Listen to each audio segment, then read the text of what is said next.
a love affair with alcohol and what it's like to deal with the broken heart of a relationship that ends because of it. We have Nick Pappas in the studio tonight sharing his story and his struggle with us. Stay tuned.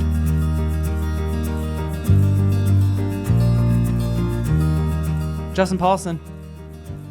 Yeah, that's me. I caught you off guard. You did. Sorry. You like to do that. A swallow of water there. Yeah. How are you? I'm okay. Yeah? Yeah. Okay. I'm all right. Yeah? What's going on? How you doing? I asked Diversion. you first. I asked you first. Diversionary tactic. They say if you repeat how am I? You repeat the question means you don't have a good answer. Oh, is that like this is like psychological warfare? That's what I saw in Cops anyway. It's like, you got any drugs in the car? Drugs in the car? they usually have them when they do that more often than not. Oh, wow. I watch a lot of Cops. I used to watch a lot It's of a good Cops. show. It was until I realized it was just Yeah, so they had to, terribly racist. It got a little bit tacky to watch cops beat people up on TV after a while, but For real. things happened in the world. How many drugs do you think were planted by those cops on that show? They don't show those scenes. They don't. They're like, cut, we got to plant the cocaine and then action. Freeze, buddy. Is that a needle? Yeah, right. But no, I'm I don't know. I'm not awesome, to be honest. Thanks I for like being honest. November 1st. I had to my day job. I had to go change everything to Christmas from Halloween. Yeah. So everything being spooky to everything being spooky for different reasons. You know what I mean? Right. Still just as dark and horrible, but not as festive. It's supposed to be more festive, but less festive. I don't know. I don't. Are there Thanksgiving cards? Oh, so many. It's so Really? dumb. What Yeah. the hell do you give a And Thanksgiving card I had for? this real I don't even know the word for it. This just real entitled old lady. Oh. She's like, well, you know what you don't have? You don't have Thanksgiving cards for granddaughter and husband. People are living longer, you know. I'm like, well, maybe they shouldn't. You know, say that. Holy Say cow. That. Say that because times are still tough and I need this job. But Right out of the gate. Mm-hmm. Wow. but no, I feel like November 1st hit and I saw the first hey, you should come to this furniture store and buy a couch for your loved one for Christmas. And that just seems aggressive as a Christmas gift right out the gate on November 1. And then that and the Mariah Carey song started. And she put out a commercial to remind people to listen to her song so she makes more money. She's beating pumpkins with a candy cane. What? It was just real aggressive. But everyone still sucks because I have to go to Dollar Trees for my job. And no one, and I just with all the stuff I already feel. And it's I don't have a lot to look forward to. Yeah. And fuck off, you know? That's where I'm at. You asked. I did. God. And the I don't pain know. in We'll your see eyes. how the holidays go. Yeah, we'll see. Yeah. We were messaging. You're going to be in Jamaica, so I might just drive my car off of a bridge. Who knows? I'll be here for No Thanksgiving pressure. and Christmas, but I'm after messing. I'm the cool. first of the year, I'm out of Straight. here. Is that when you guys are going? I'm not coming back. You're just leaving and not Is it coming 2 back. weeks? 1 week? It's a 1 week. 1 week. Yeah, it's gonna be great. I'm feeling the heavy of the holiday Yeah. situation. It's looming. It is. Okay, Menacing. so interesting, really interesting. Typically, I really love Halloween. It's really my jam, but obviously recent events have put a damper on a little bit of a party pooper. Anyway, we're like, okay, Claire's going to trick or treat because she's bound to determine she's going to trick or treat until she drops dead. Oh, God. Don't say that. Oh, okay. Heavy. Trauma. Just trauma brain.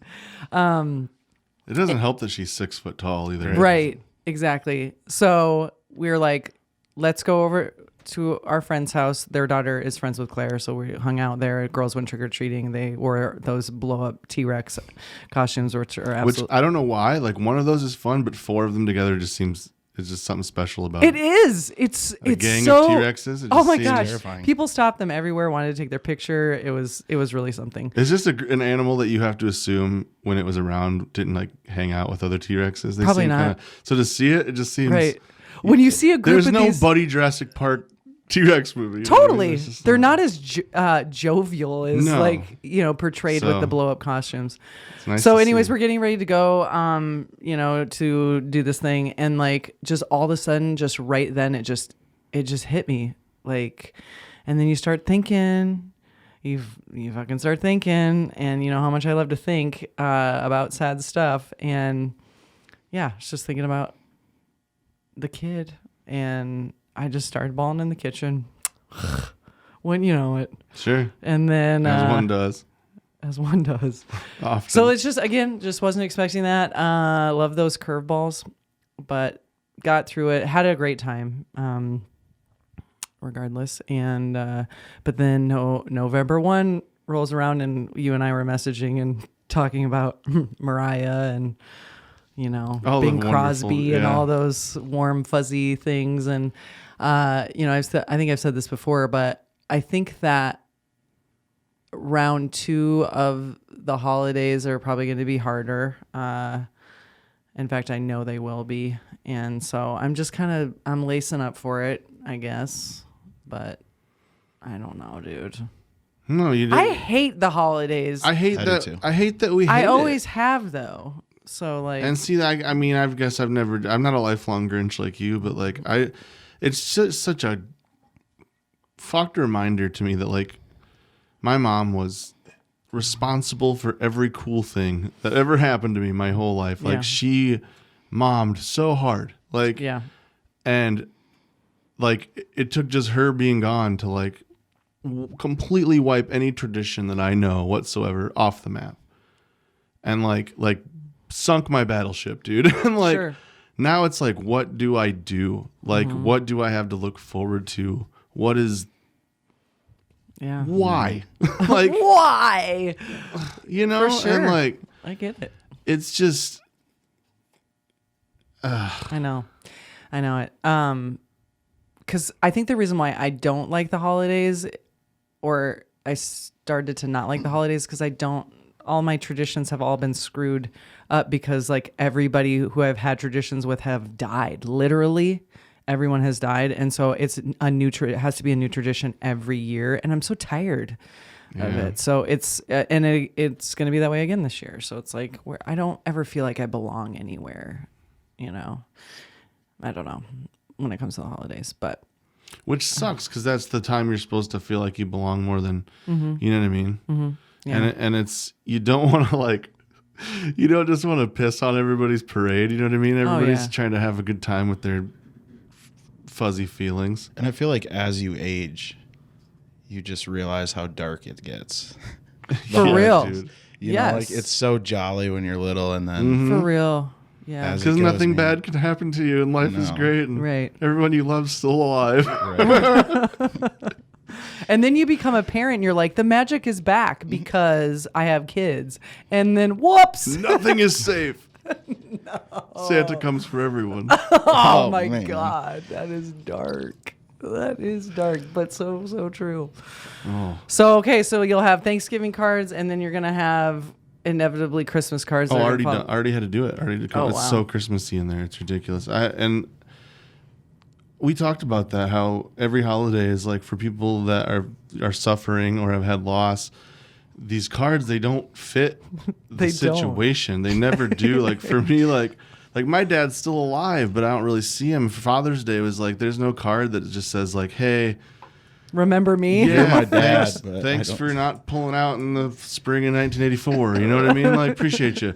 And like now it's like Christmas. There's no like, this time of year is a time to remember that everything you've ever known about this time has completely changed, and you don't have anyone anymore, and life is the abyss. Like, it's not that bad, but I'd buy that card way before I'd buy the one that says, you know, Merry Christmas, all's well, bake some cookies. Right. Yeah. It's So, but we should make our own greeting we cards. should. Like I really think that could be cathartic. Specific greeting cards. Let's sit down. I'll buy some cardstock. I'll get some nice pens. I'll learn a little calligraphy, and we can make our own just messed up greeting cards. Beautiful, but with just the darkest message right. possible. It's beginning to look a lot more dismal this Christmas kind of stuff. I don't know if I've ever heard of anybody doing that either. I think it'd be really cathartic, and then we'll just post them for funsies on our Friends with Death Benefits page. And then it'll take off, and we'll sell them, and we'll use that money and we'll to buy pay for studio our time, studio time. which makes us be able to do more shows and make more cards.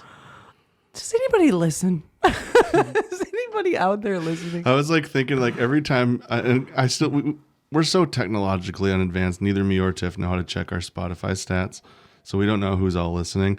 But YouTube tells us, And I know that there's a steady 23 to 25 people that listen every week on YouTube. Thank you. And we need like a name for them, like a, Ooh. you know, like the Okay. like Give the, me till the like end the of that. quarter of 100 club, something like the Big 25, the George Washington Club. I don't know. Ooh, something the GW Club. the silver fourth. You know, like just something good. Oh, thank you guys. That's so good. Yeah, we appreciate whoever you 25 people are. I know 7 of them are Tiff, but On different accounts. You weren't even lying.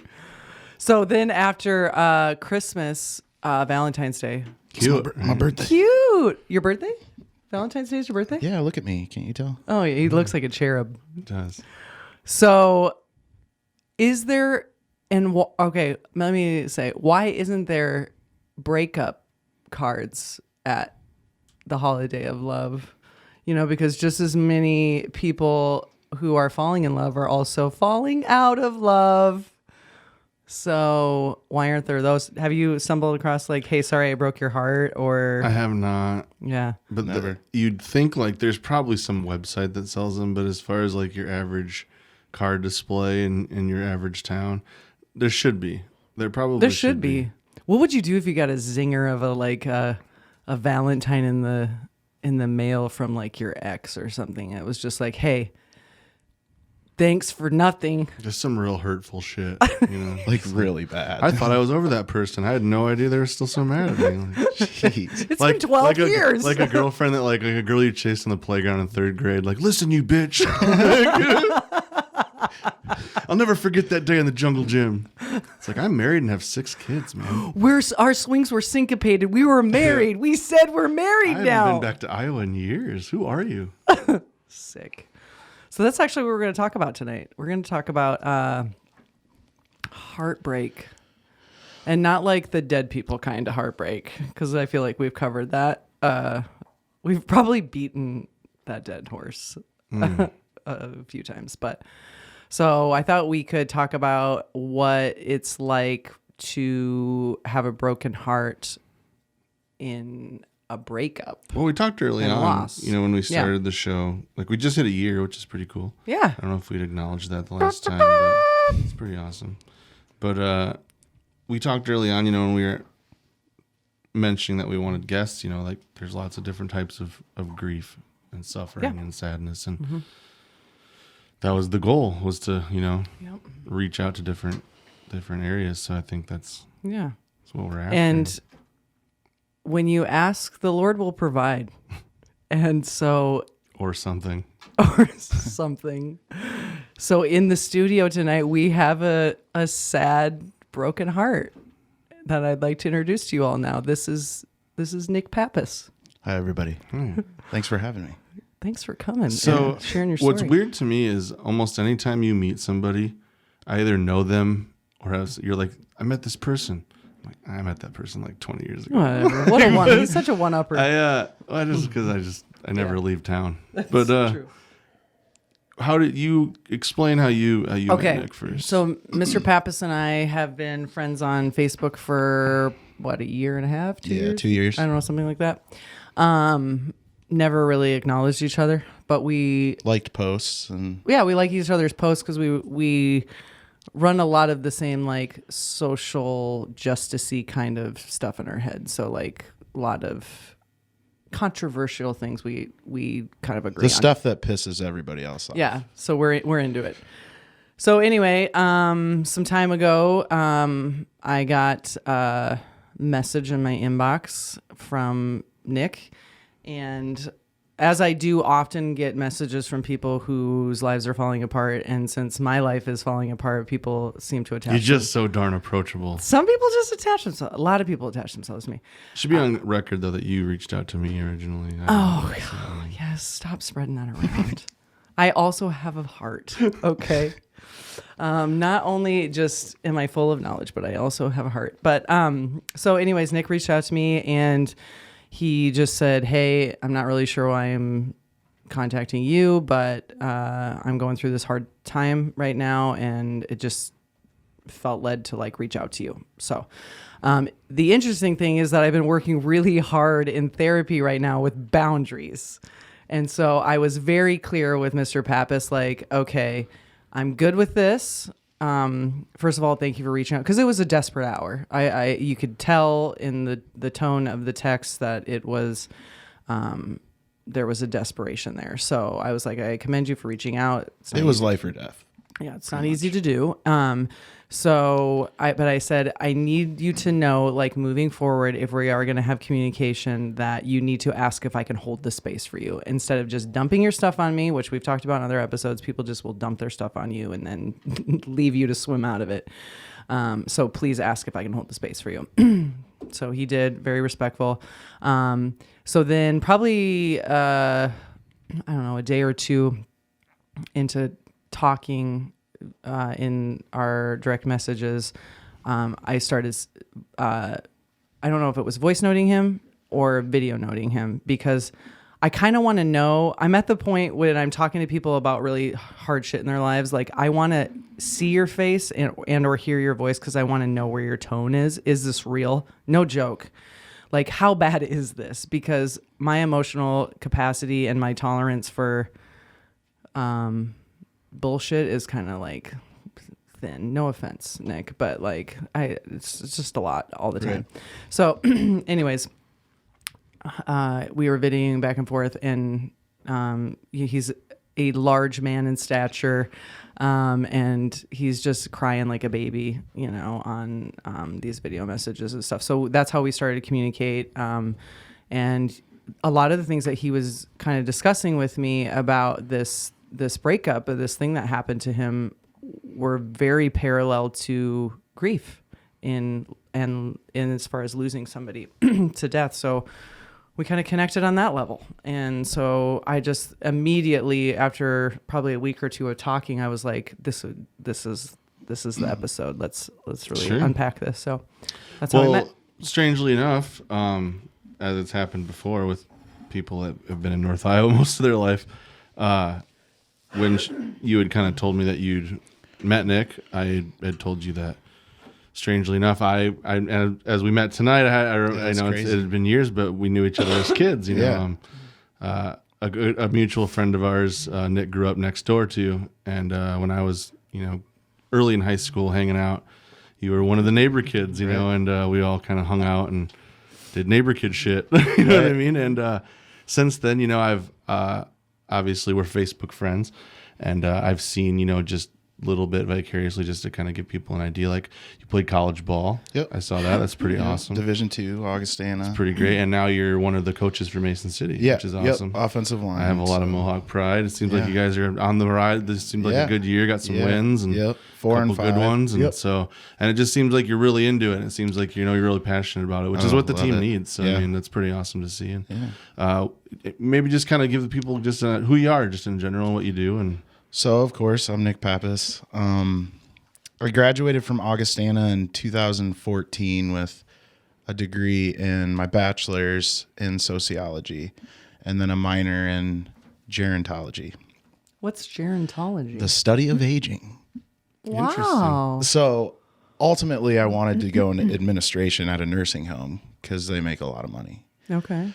So I did a shadow at a nursing home for a week, and after 3 days, I quit. And I'm like, no, can't do this. Yeah. So then I was offered a position as a correctional officer at South Dakota State Pen.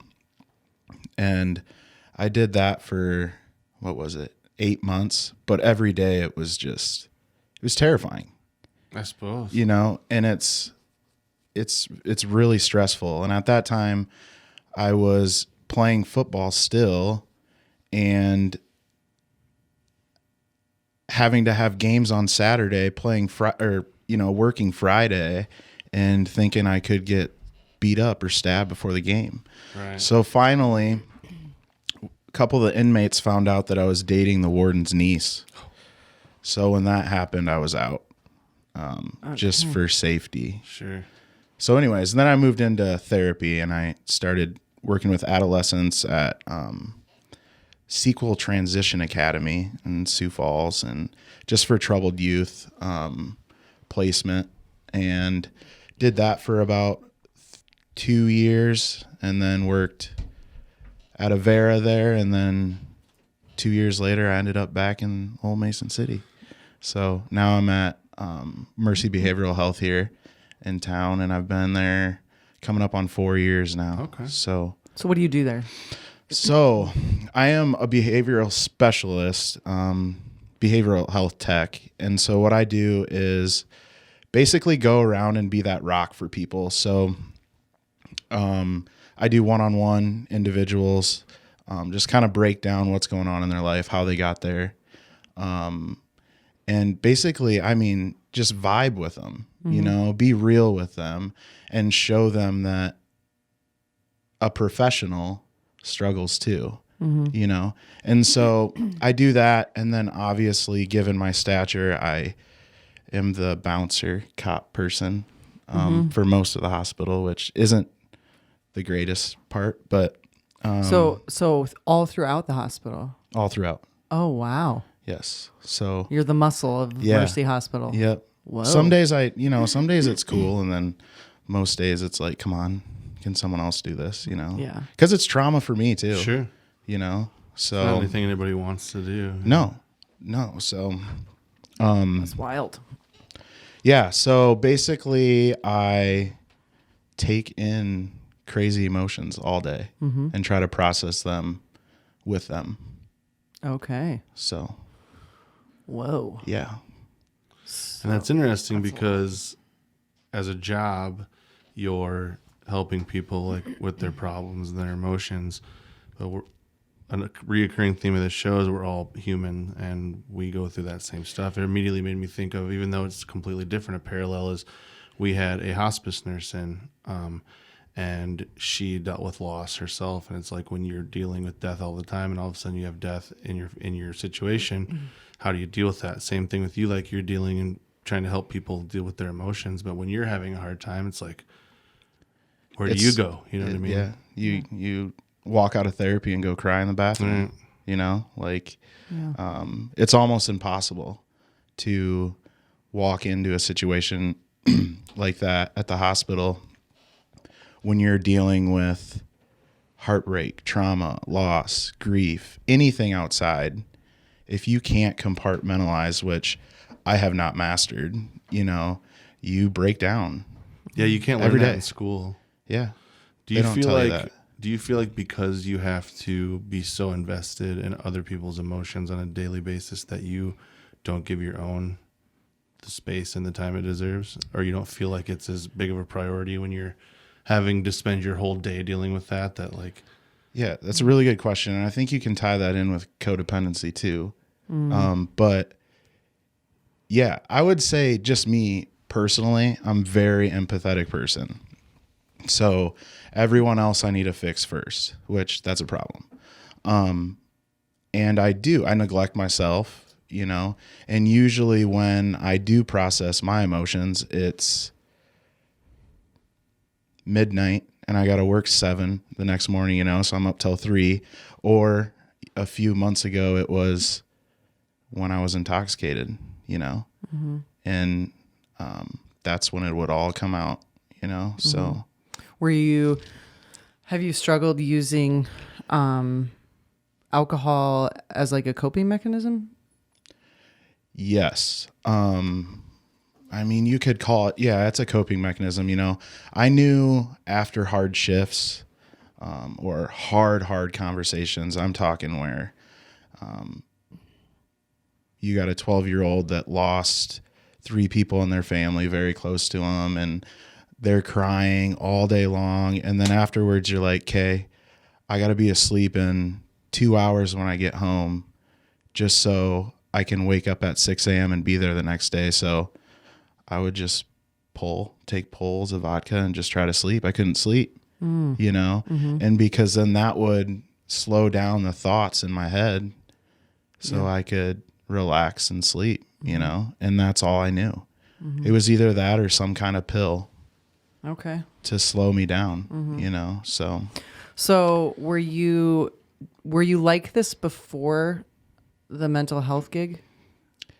Yes. Like before you were in the field? Yeah. So where the actual addiction started was, I played football at Augustana. Was it 2010 to 2014? I lost my career due to a DUI. And that was when it all started going down the drain. Yeah. I didn't know what I wanted to do with my life. So every day while I was filling out applications, I was either high or getting drunk on something. And, yeah, I mean, it spiraled out of control, and then it stopped for 3 months because I felt like I was cured. And then What made you think that? I felt good in my head, like I was like, oh, my medications are working, but then my medications are working so I can get off of them. Oh, no, the fatal mistake. Right. Yeah. And so, usually my epiphany moments are and were when I got the chains on me, I'm in the back of a cop car, Sure. and so, and it's embarrassing. It really is. It's really hard to think about, but at the same time, it's like I've accepted that that's what has changed my life is embarrassment. And, so Shame. yeah, absolutely. And walking, from Mason City, I know an extreme amount of people, and for me to walk into a restaurant or a bar, people are looking. And then with my anxiety, it's like, you know what I'm doing. Like, Yeah. what's he ordering? Yeah. Like, Oh, wow. and so it's really intense, and it has given me a little social anxiety, but, it's gotten better in the past month. Okay. So, Okay. Yeah. And we'll get into that. We'll get into like how it is that you're feeling better. So let's back up a little bit here. So you've talked a little bit about codependency. We've talked a lot about codependency, something I've really struggled with throughout my life that I've worked really hard to overcome. Not easy.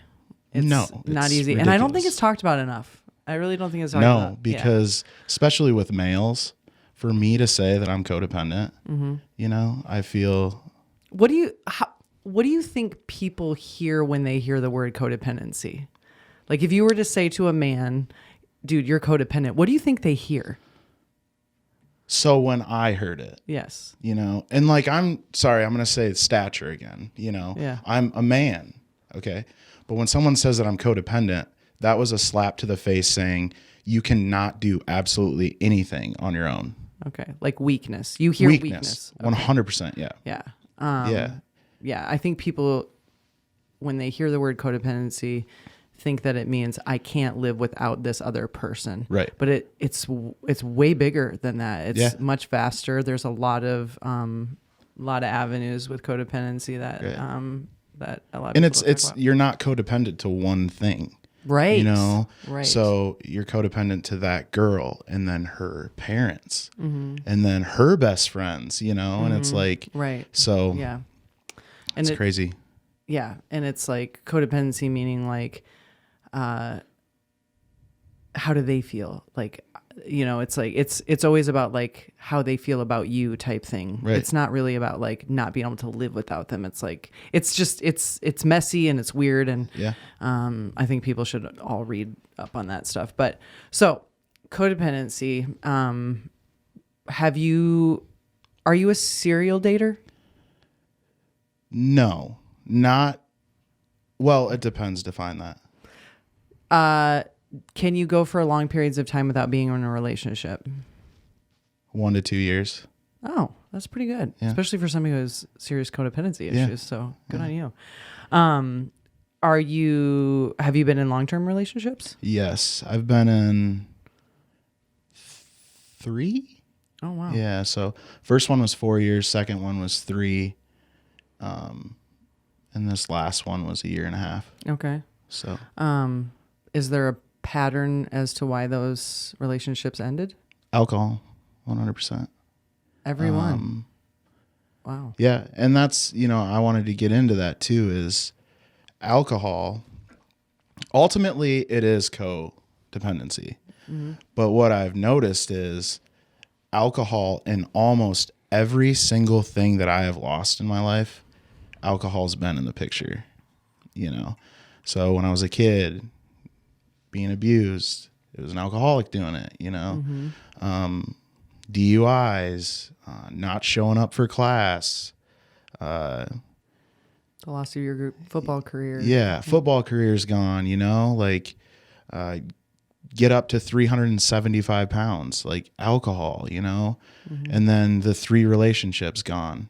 All of them were, first one was because I wanted to go party and she didn't. So it was me. Second one, that was the worst I had been in my addiction. And this last one was codependency, but ultimately alcohol fueled it. So. Okay. So your last relationship was how long? Year and a half. Year and a half. Okay. Yeah. What was that relationship like? Do you want to talk about her? Yeah. So that relationship right away was very, very powerful. And I knew right away, like, Powerful. Explain that. there was just so much energy between us. We felt like the same person, you know. We'd laugh, we'd cry, you know, we'd scream at the same things. We want to go do this, you know, and it felt perfect. And so for the first time I was like, hey, I'm comfortable, you know. I don't have anxiety. But I had been sober for a year and a half before this. Before you met her? Before this relationship. Okay. And I relapsed on the first date with her. Oh, okay. And that was my decision. I was the one that brought the alcohol.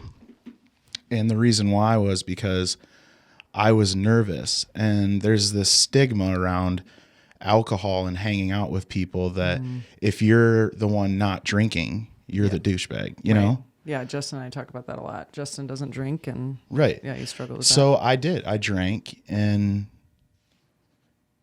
it was under control for a few months, you know? So your relationship with this we're just not going to use her name, but your last relationship. So it was part of your relationship. Yeah. I mean, Alcohol was part of yeah, some of what you guys did. right. You know, there was alcohol involved, other things. I would say 3, 4, 5 nights a week, you know, not getting blasted, but Yeah. you know, wine and Sure. watching movies and laughing. And then, you know, after a while, she could keep doing that.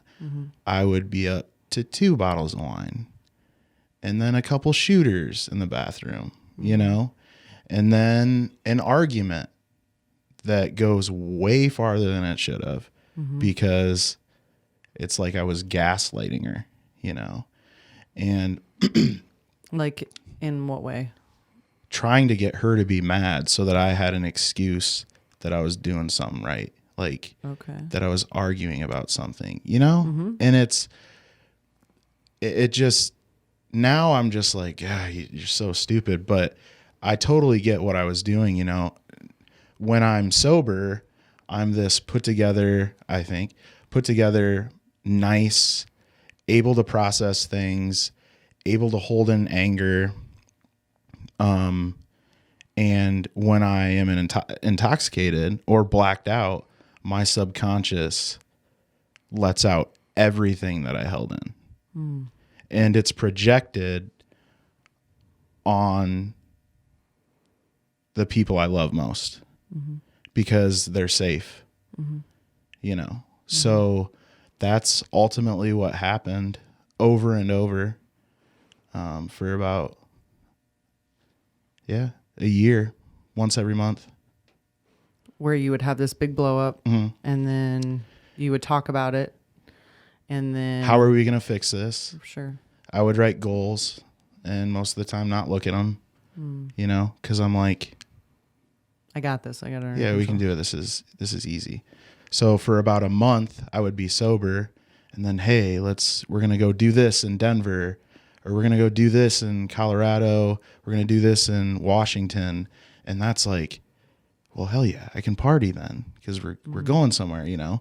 And then No, every single time, you know, and Were you during that time doing anything about your mental health? Were you working on you? Were you seeing a therapist? Were you dealing with, because you're also taking in a lot with Right. your job and Right. stuff.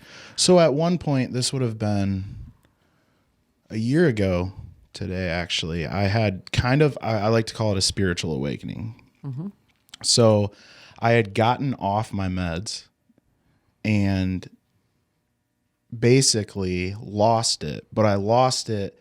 I have never felt it before. I was hearing buzzing. I was having weird auras when I was sleeping, you know, like turning over and like seeing, I don't even know, people that looked like bubbles, like no lie. And I'm like, oh my gosh, this is a spiritual awakening. And no hallucinogens were involved. Like Okay. this was just that. And I got to a point where I had to go into the ER because I thought I was having a heart attack, and it was a panic attack, and I was put back on the meds, and voila, you know, I'm back to life. But yeah, the medication obviously does help, so keep taking your meds. Right. But no, we get that. I know almost everybody does. You get to that point where you feel good, and it's like, okay, I can lax on when I take these, you know? Yeah. And I think that happens all the time. I tell patients that every day, Yeah. you know, Yeah. don't stop. But we're all human, you know? So, So when you were having these kind of episodes monthly, obviously, was she telling you, like, was she foreshadowing, like, hey, if this continues, I can't do this. Yeah. We're not going to make it if this is going to continue. yeah, for sure. The first one I can remember was terrifying for me because it was a complete blackout, 100%. And so when we woke up, it was kind of just like, Jesus, that's never going to happen again, you know, for both of us. And then as they kept going, we would get saved with, you know, I would get blasted on a Thursday night. Well, Friday, we're flying to Denver. So, like, we can't break up. We got a trip, you know? Oh. Well, then we go on the trip, and it's fucking amazing. Yeah. And we're back to it. And then 3 weeks later, it happens again with something else. That time it was Ambien. And then the next day, we're going to my best friend's house in Rochester for the weekend. So, like, we have to go. And it just got to that point where it's really like, toxic cycle. Yeah, really toxic cycle. And yeah. So, I mean, over and over and over again. So instead of like facing it, there would be a reason not to. Right. And so we had talked about codependency. I'm talking 6 months in. And I read into it. I was given a book by her mom, actually. Codependency No More. Yes, read it. Read it. Seriously. Read it. It saved my life after. And I just, you know, I read through really fast, underlined a few things, and I was like, okay, it's codependency. All right, now we're good. You know, I've identified the problem. right? Done. It's done. Yeah, you it's know, done. Yeah. And so, yeah, I just let it go, you know, and kind of played it off like, well, maybe I can do it myself, you know, maybe it'll just gradually get better.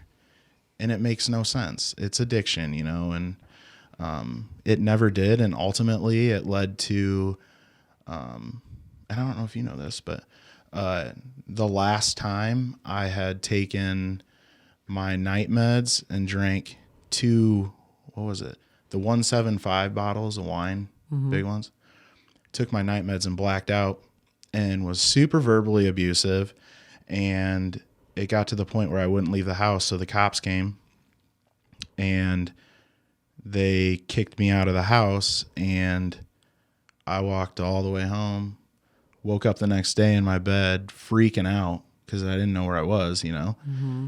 And she said, come and get your shit. Like, this is done, And that day I was in shock, but at the same time, I'm like, I am sick of this, like Right. you're wrong, but you're really right for doing this, Right. Yeah. And so, yeah, it was tough. How long did it take for you to really, because like we've talked about this, like when you get this big news of like this person has left either left your world in some way or another, like it takes some time to like process that and really absorb it. How long before you realize like She's gone? Yeah. How long? So actually, I had messaged you a week after we had broken up, and I knew about Ethan. I knew of him, and our conversation got into how losing a relationship is like death, It is. and kind of parallel. And I realized she was gone once she said, I want no contact until I can figure my shit out and you figure your shit out. And I had to treat her in my head like she was dead, like she's gone. And I have to process this through my own ways without contacting her, like, and so people want to pray. I got down on my knees and screamed and prayed every night, like, please God, bring her back, and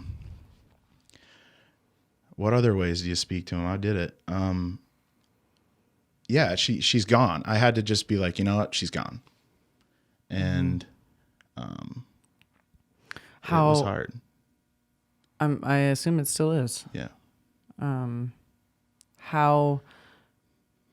Okay, so what happened then? So you lose this person, but you also have this thing where you can medicate if you really want to escape. So, but this is also the thing that has destroyed your life. So what was that precipice like? So this would have been September 3rd when this huge blow up happened.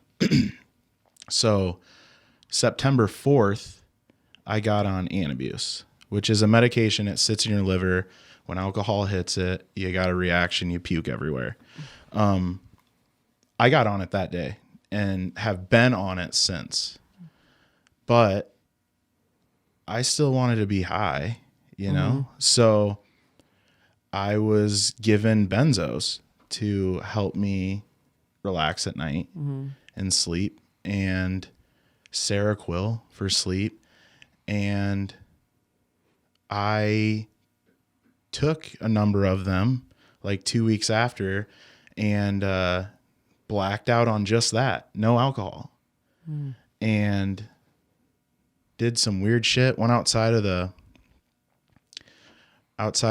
room and was knocking on doors trying to ask for help. I thought I was having a heart attack. This was in an apartment building. Yeah. Okay. Yep. And they came out and they were talking to me, and the police came, and one of the policemen said something to me. I stood up, fell, and punched through the fire extinguisher, and they arrested me for simulated public intox because I blew zeros and there was no drugs in my blood because they did a blood test, and like criminal mischief for breaking that little glass thing to the fire extinguisher, So, yeah.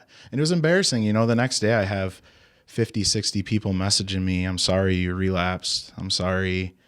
I thought you were doing so good. And I'm like, it doesn't have anything to do with alcohol, but Yeah. it felt the exact same way. Mm-hmm. you know, and at that point I was like, I am fucking done. Done. And not only done with those, but I was going to end my life. Like I was in my cell banging on the door trying to tell him, you know, like, let me out. Can I talk to the judge? Whatever. I went and talked to the judge. The whole time I'm talking to the judge, I'm thinking, how can I end this? Like, how can I end this? So I go out, I get in my car and I'm driving down the avenue and I'm like, okay, if I can hit 110 and I hit that pole, like, is it going to hurt or am I just going to be gone? Because I don't want it to hurt. I'm like, I'll wait till tomorrow. Like, I'll wait till tomorrow. So then the next day I had a bunch of pills at my place and I was about to take them and just be like, screw it. But at the last second, I was like, there's only one person right now that would save me. And I messaged her, my ex. And I didn't want it to come off as like a borderline personality call for, please come back to me. You know, I literally messaged her, hey, I'm terrified and I'm not going to make it if you don't help me through this, because we were that close, you know, like our vibe was so hardcore. I knew she could save me. Well, she picks me up. We drive around. I hadn't eaten for 3 days. Stopped at Wendy's. I ate a couple fries. And we just talked and vibed. And at the end of it, it was, you know, get your shit together and we'll see what happens. And it was goodbye, you know? And so did you feel some closure there with that? yes, I did. But I wanted more. Oh, yeah. And I feel like that's still codependency. I was like, in my head, I was like, okay, that was a little bit like, she's not gone yet, you know, like just manipulating myself into thinking there's hope, you know? And, yeah, I went inside and slowly started to get my life back together. You know, I was able to coach because it had nothing to do with alcohol or drugs. I thought I lost my job because I didn't show up for a day and a half. I was evicted, had to be out within 72 hours. I mean, this is all 1 to 2 days, like, you know, Compounded. yeah. Yeah. And I'm just like, okay, like if I can get through 1 or 2 of these today, I don't have to kill myself. I mean, that's where my head was. And, I went to work. I struggled. I mean, in between therapies, I was in the bathroom crying, with one of our therapists crying, you know, and it's like, you have to be strong for them, you know, and, the patients, yeah. But also I was using the therapy I was giving to get therapy from the patients, because, you know, you can get really close to patients and both vibe enough to start crying, you know? And so I'm sitting there crying. They're like, why is this big dude crying? And I'm like, cause you're helping me out, man. Yeah, like that's great. You're going through the same shit I am, you know? And so, yeah, that's kind of where you are now. yeah. Well, I'm past that. You're past now. that. Yeah, now. yeah, yeah. Yeah. I'm past that now. Yeah. I don't get too emotional about it. So Yeah. Is there still like that longing? Like I mean, like, I think that for me, that's a feeling like I don't think will ever go away, is that like insatiable longing where it's just like, I just would do anything to get you back. I just want you back. I was, and when I say I was, very recently, I was until last week. And last week I had closure with her mom, on the phone, and it was heated. I mean, heated between us for a couple minutes. And then I sat back and I'm like, you know what? You're angry. Like, you deserve to be pissed off at me. Like, project, go. And I was listening to her, and I apologize, which they're sick of apologies, which I get it, you know. And after that, I went to Sioux Falls this weekend to see football buddies, met up with a girl that I went to college with, and I stayed sober the whole time. Like, no negative feeling in my body. Like, it was so much fun. And that was the aha moment where I'm like, okay, we've entered a new stage, you know, like you feel like you're healing. yeah, now. And it's so scary for me to even say that, because like that I can feel behind me like the mud that I just came out of. You know what I mean? I do. And so but then you put all this faith and all this, oh my gosh, that was so much fun. And then you're like, what if that's taken away? Like, you know? And so, which I've kind of worked and processed through myself, but yeah, I think this weekend was a huge shift in my, I'm going to say, recovery. I was able to go out, be around a bunch of drunk people, like no cravings for alcohol, no cravings for drugs, meds. And I flipped a switch. I want to be sober. Like, I'm a better person, you know? So like you want to heal. yeah.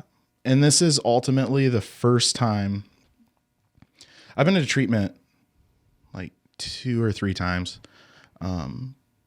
And this is stronger than I felt at any treatment. Like I do not want to touch it, you know? Yeah.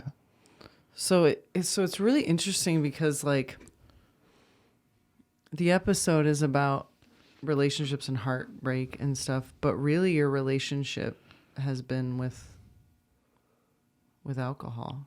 And like you're like breaking up with it, and that's got to be so intense. I mean, like, yeah, and it's because you have to like embarrassing. embarrassing. Oh yeah, absolutely. Like you're like that substance took away so much. So much, like so many friends, so many opportunities, so much money. And now I'm sitting back and I'm serious. I have no urge. I hate the stuff.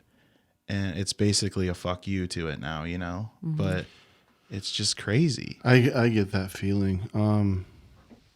Like for me, I'm not sure how much you know about my story, but my mom was just in a horrible marriage for 20 years, and somewhere along that line, she had gastric bypass surgery and could no longer use food as a coping mechanism and turned to alcohol and pills, and it snowballed for years to the point that by the time I knew what was going on, it was way worse than I ever could have imagined, and it took her life. And for me, it's like I feel very fuck you to alcohol. I spent most of my 20s. I never had a real serious drinking problem. I was very social, out at the bars all the time in my 20s, playing music. Now as a comedian, I make most of my money in bars. I don't have trouble being around people that drink, but I have no interest in putting the thing in my body that took my mom away from me. And I've seen how ugly alcohol can be at firsthand. And I understand it's got to be really tough because it's so celebrated. It's such an American and even a worldly, like, to have a good time, there's got to be alcohol. And especially in North Iowa, it's like, what is there to do if you're not involving alcohol? Even like with you, like we've been in situations where we're downtown, like where there's something going on in the park, and it's like, well, now the next logical social step is to take it to the bar and hang out, not to get drunk, but to be. And it's like when you're that guy that doesn't drink, you almost feel like you've got no place there. And like you said, it's not the cool thing. And when people are like, what do you mean you don't want to drink? And you realize, like, you really want to hear the horrible reasons as to why I don't want to drink? Do you really Right. want to sit here and, Right. or can you just accept that I'm here and I'm trying to have fun? Like you said, you spent the whole weekend without drinking. I'm sure at least one person was like, maybe they didn't know you that well. Was like, what do you more mean you than don't want one? Yeah, You know what I mean? Like, you're Nick Pappas. What are you doing, man? Right. Let's do a keg stand. And it's just, it's got to be so hard, dude, because for me, it's like, I hate it because of what it did to someone I care about. You hate it because of what it's done to yourself. And it's, while I understand the just disgust with it, it's different for you. But I so relate to the just, it's such a selfish substance. It just doesn't give a shit. And it makes people with the goodest hearts and goodest intentions something that they're not and don't want to be. Yeah. And Yeah. It's just, and when I was drinking, when I was blacked out, and I think she recorded some of it actually, 'cause she wanted me to see it. I can't even tell who the person's voice is. I don't know where those words are coming from. sure. And it's just straight fire at her. Mm-hmm. Like, And disgusting. And you're so aware when you hear it sober that that's not you. Yeah. Mm-hmm. Like you said earlier, you like to, see yourself as this nice put together person that cares about people. Mm-hmm. And I can tell about you that is who you are just by spending this time with you. And the same thing with my mom. Like, she was my rock. She was my safety net. She was,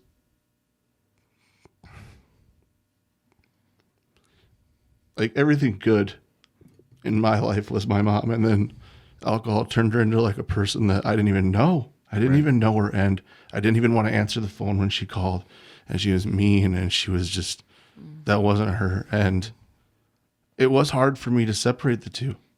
It was hard for me to be like, it's the alcohol, because it's still this person that, Right. you know what I mean? And it really is just like such, it's so crazy to me that it really is such an evil thing in my opinion. And it's just so like,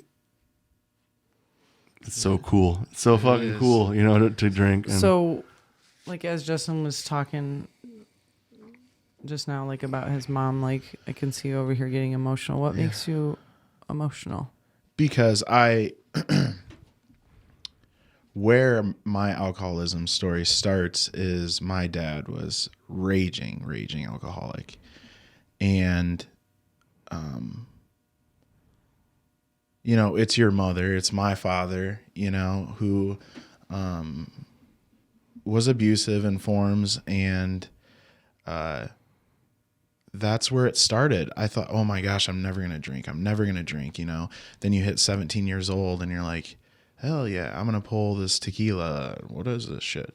And then that's where it started. But the reason why I'm getting emotional is just because of the person you become when you are under the influence. And if you're not an addict, or you haven't seen an addict, like, you can't understand it. Mm-mm. I would wake up and watch the videos and I'm almost sick to my stomach. And, for females, because I've been kind of doing this poll myself, because you got it in my head, Tiff, was what is worse?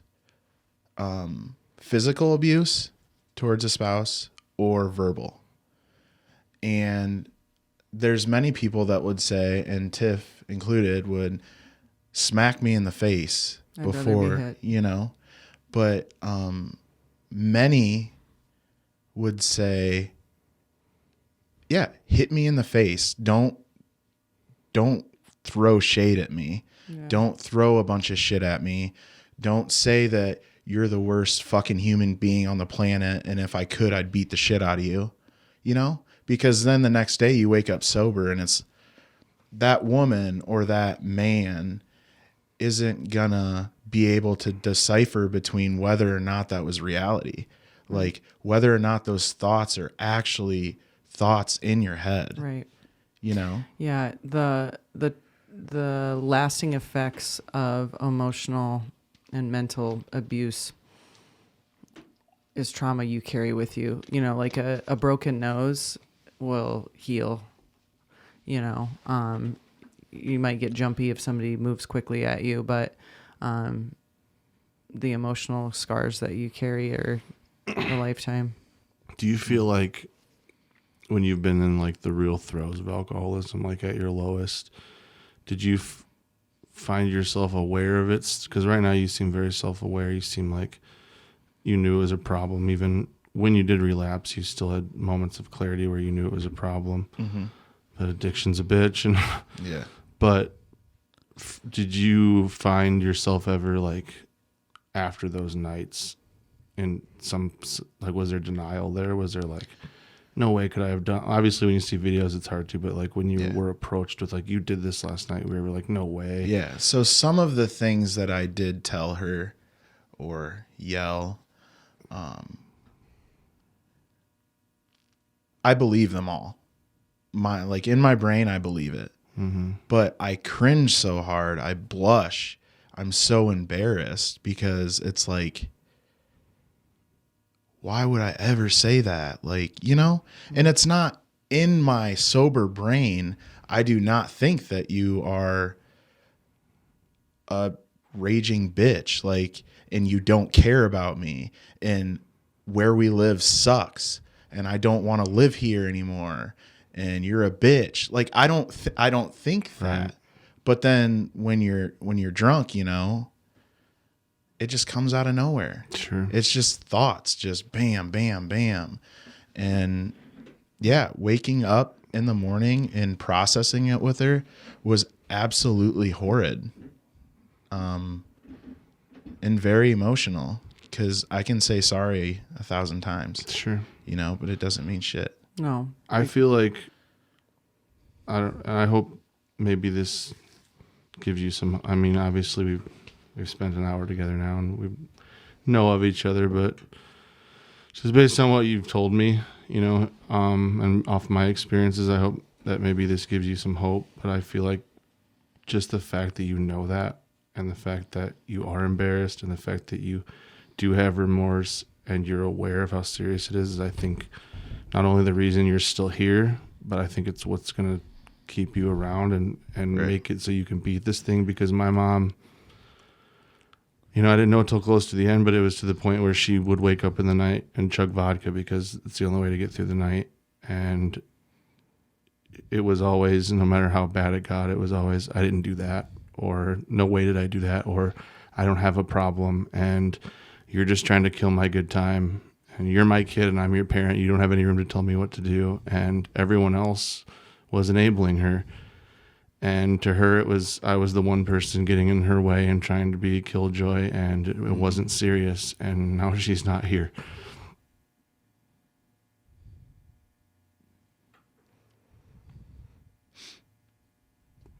And I think the fact that you know better is what's going to save your life, dude. Yeah. And I'm super stoked for you for that. I appreciate that a lot. Because it's a hard fucking thing to beat, man. It really is. I don't have to have even felt it personally to know, and I've seen it, and Yeah. you should be proud of yourself for even being, you know, You really should. Thank you. doing the things Thank you you need to very do. And It's definitely a personal one for me, and I get it, man. yeah, and and you'll feel this too, is when I am raging drunk, I'm the abusive father that my dad was to me when I was little. Right. I mean, to a T. And that terrifies the hell out of me. That was one of the first things that we talked about, because my first question to you was, were you abusive to her? Yeah. And because I kind of needed to know what I was dealing with here. Am I dealing with a narcissist who is not going to take any accountability, or am I dealing with a broken man here who knows what he's done? And I said, were you abusive to her?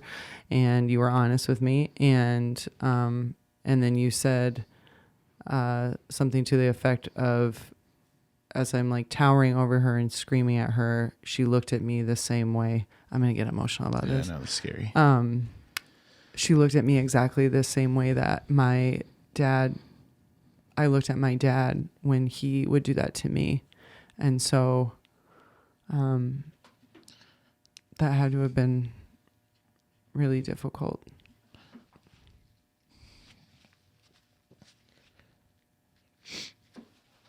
Yeah, because you're you're that little kid, and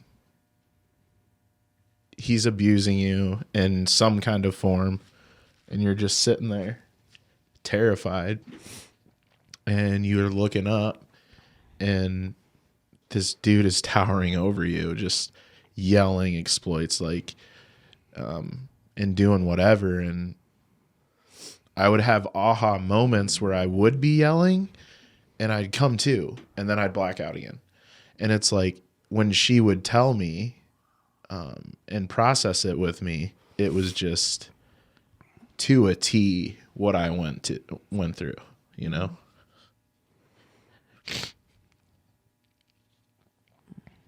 And there's with substances like that, especially with pills and alcohol, there's no getting through that filter. It's like, obviously you're still you, but it's such a, whatever it does to the brain is just like, for the person that's dealing with that person, it's like, there's no way she could get through to you in that moment. And you live, absolutely, there's just no way. You live what you know too, like that's how you knew, your subconscious knew how to treat people when you were under the influence. Isn't that crazy? Yeah, it's really crazy. And yeah, very crazy actually. Yeah. So yeah, now it's, my mentality has shifted. It's not like the hope is gone, because if I hold on to hope that she will come back, I can't heal. Yeah. She has to be gone and dead. You know what I mean? Metaphorically. Sure. For me to move on. And I have to focus on myself and better myself, because when I do that, I know that I radiate energy. I know that I smile, like I know people enjoy talking to me. So I know that someone's going to walk through the door someday, and then I've learned all of this. There's no alcohol involved. There's no pills, You're clear. Yeah, I'm clear. And finally, I can start something really good. And I'm telling you, going to Sioux Falls this weekend and meeting up with an old friend, like, it made me feel human again. Like you can start to like life after. Yeah. And I think it's what I needed. And I almost didn't go because I was scared. And that was part of being the addiction too, is you just start getting flaky, pushing people off, and, and so I'm excited for where I'm going now, which is scary to even say, from what I was feeling the first week. But I'm starting to get energy back, like feeling good about my body, my self-image, and I don't need alcohol, I don't need it. Anybody else, you guys want to go drink, whatever, but. And you probably don't feel like you need a relationship. Right. That's gotta feel good. Yeah. Like you're totally self-reliant right now. Yeah. That's incredible. Like I'm happy with myself, Yeah, that's really cool. Yeah. So That's really cool. And that's basically what is pushing me through, is I'm finally starting to love myself. There's something about that. And I know it sounds so cheesy, and but every expert, every guru will always say, you have to love yourself before you can love others or anything else. Yeah. And self-love is that's good. Yeah. And really this good. morning I walked out on the unit and there's 6 nurses and they know what I've been going through, and I walk out and I'm like, "Morning, ladies." And they look at me like, "Geez, what'd you take? Are you all right?" No, this is me. Let's go. Feel Let's good work, about it. Yeah. And that was the first day, and well, that would have been Monday now, but every day since then, where I've had energy, and I'm like, yes, like I'm getting myself back, you know, that Maybe I thought for the was first gone. time ever. Yeah, for real. Yeah. Because without alcohol or anything, Yeah. you know, if it wasn't alcohol, it was Adderall or Something to keep me there, you know, but now it's just work, studying, and lifting weights. That's it. Eating sometimes, you know, so, but it's much better. It's much better. So Success. A happy ending to an episode? A happy ending? Couldn't be. Or at least optimism? Oh my God. Oh my gosh. It's a Christmas miracle. just remember this is a Christmas roller miracle. coaster. So in 10 minutes, it could yeah. be right. When this airs, it'll be like, since this episode was recorded, Nick has spiraled. No, not putting that in the air. Oh. No, man, I'm glad to hear that you're feeling good, man. Yeah, that's thank you. awesome. Because, like I said, I get it. I've seen it, and that's all I wanted for my mom. Is I just wanted her to get back to that person that felt good, and like People loved. she was just kind of thinking about it, and it didn't work out that way. But so whenever I hear stories, you know, of people kicking alcohol's ass, It's pretty great. I'm all about that. Yeah. All about that. I'm assuming it maybe helps with your healing a bit. Maybe Indirectly. I find now that where in the past I wouldn't have, there's been several friends, and if I had known your situation, even though we aren't close, I probably maybe would have even reached out to you, because there's been several even classmates that I wasn't super close with that have opened up on like Facebook and said, you know, nobody knew this, but I had a bad alcohol problem. I've been sober for however long. Or there's one girl that, you know, she's trying real hard and she'll have slip ups and she's very honest about it. And I find myself reaching out to these people and just being like, hey man, like I get it and this is why. And, you know, whether it means something to you or not, I'm proud of your efforts. And a lot of times, even though I'm somewhat of a stranger to them at this point in life, I think it means a lot. That And validation is. yeah. And I also find myself, and before I would just leave people alone. And now I find when I see people struggling with the loss of, especially specifically a parent, where with you, it's fellow moms. For me, if I see, just the other day, I had a fellow comedian friend who's from the Quad Cities, who I've only worked with like twice, say, you know, today's 7 years since my mom died of cancer. And he's like a little younger than me. And he's like, you know, and I felt compelled to be like, hey, like, I don't even know what I'm doing here. I just want you to know that I get this very specific flavor of shit. And I know that it sucks. And I know how you're feeling. And I hope that you can, you know, keep your head up. And, you know, we had a long conversation about it. And he's like, it's been 7 years and it doesn't get better. But it just gets different. You figure out how to make it better than not.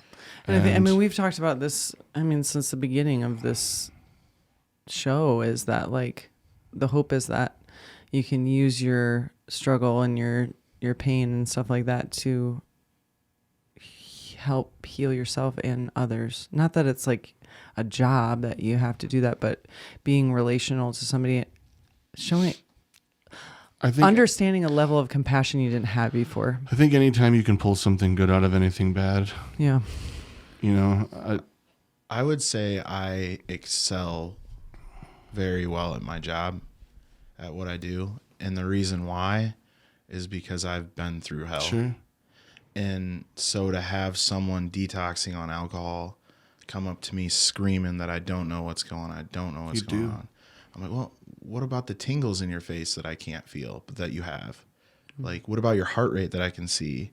Like, why don't we come in here and talk about like what you drank, and, you know, let's, you know, share stories, and I'm going to help you, you know?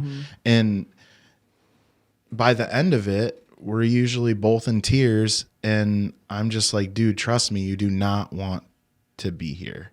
You do not want to go down this road. because ultimately it's death at that point. If you're drinking to the point where you're going into DTs and you're confused, sure. that's end of the road. If you want to keep going, whatever, have fun. But, yeah. If your brain is shutting down and blacking out, you're poisoning your body to the you're inevitably, and you're doing that on a regular basis, you will die from. And when you're on psych meds, it's even worse. Eesh. You know, Dangerous cocktail. so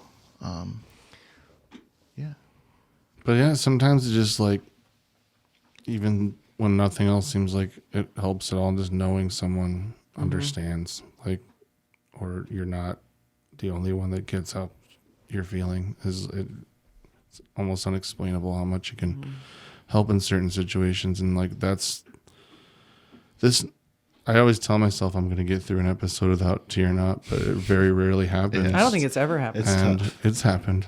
It's Has happened it? before. Yeah, I'd have to Okay. think back on I have to when. listen back. It is uncomfortable. It's a hard sell to talk. You want to come in and talk about all the things that upset you and you're struggling with, and like for us to come in here regularly, you know, and to just keep doing it.